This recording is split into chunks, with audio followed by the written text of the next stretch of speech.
Hey, good afternoon. It's Ray coming at you. One thing I kind of just wanted to go over. Those of you may or may not know, but a month ago I was involved in a accident and totaled my truck. So the company I work for got a new vehicle for me. Awesome 2015 Chevrolet Silverado crew cab, beautiful truck. I've always had toolboxes, the standard truck boxes that everybody puts on the back of their truck, and the problem I have with, while you can fit everything in it, it becomes such a pain to get in and out of the truck. You can't access what's in the middle. Everything kind of just gets thrown in there and put out of place, and you really almost never want to put anything in there. It's like a black hole that just eats tools, and you never, it takes like a day when you want to organize it. You got to pull everything out, and you say, well, I'm going to put it in there and keep it organized, and this is the way it's going to be, and it never happens. So what I thought about was, on the Silverados, using the space under the rear seat. As you know, there's a decent amount of space under there. Both the seats fold up and it splits, so you can get to it from both sides. But there's quite a bit of space under there that's just kind of unusable. So I started looking around on the internet, and they, storage cargo containers go from anywhere from $200, $175 to $300 and up if you want metal locking ones and whatnot.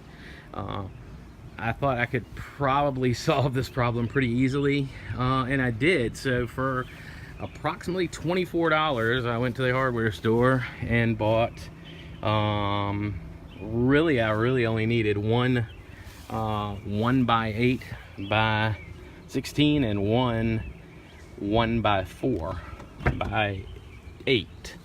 And so what I did was I built a storage compartment to go underneath the seat of the truck. It's it's not perfect, granted, but I mean, it's, there's a little bit of a lip right here that I don't like, but if you're looking at it from afar, it looks pretty good for me. And I think, maybe I'll pull it out and do some sand and smooth out the edges, and I think it'll do just fine.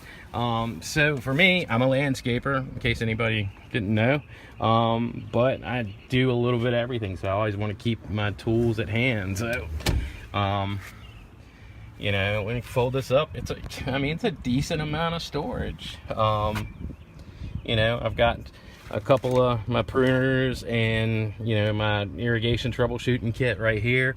Then I've got some regular tools, just hand tools, pliers, all my ratchets and things. I got some your run-of-the-mill hand pruners. They come in handy when you're dealing with boxwoods and things like that. You definitely don't want to use gas shears on them. Good old pruning saw. Everybody should have one of those.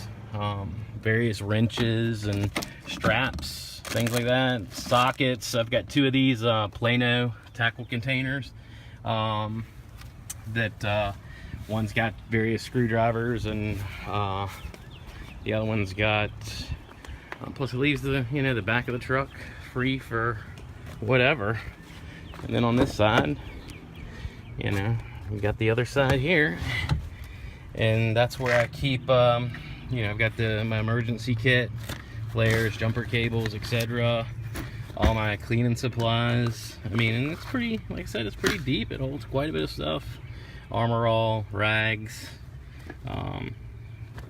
wax. This thing is pretty awesome. I picked this up. It's a charger. One sec, sorry for the camera being so shaky. It's actually a charger.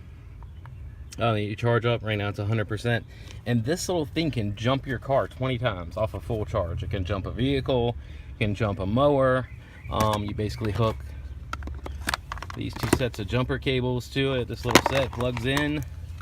You press a button on the side. When the light turns green, you're ready to jump. You get 20 jumps off of it. So that's pretty amazing. I picked this up for $70, at your local auto parts store. So it's good to have, you know, on hand, and it keeps, I don't know how long it actually holds a charge. I did use it to jump my mower at the house once already, and charged it back up, and it's at 100%. It's been sitting here for about a few days now. So but anyway, yeah, I just wanted to kind of give you a, you know, my take on, it's pretty basic. I just painted it black. It's got a couple of dividers. You do have to work out a slight angle, you know, down, but you know, closes. This does bother me. I'm probably gonna end up maybe rebuilding this, and possibly I'm gonna build it in, you know, put a power inverter, and I'd like to put an outlet on the side and maybe even some LEDs underneath. But yeah, just a pretty decent way to use some of the space and get the junk off the floor. So if you got any questions, leave a comment, but thanks for watching.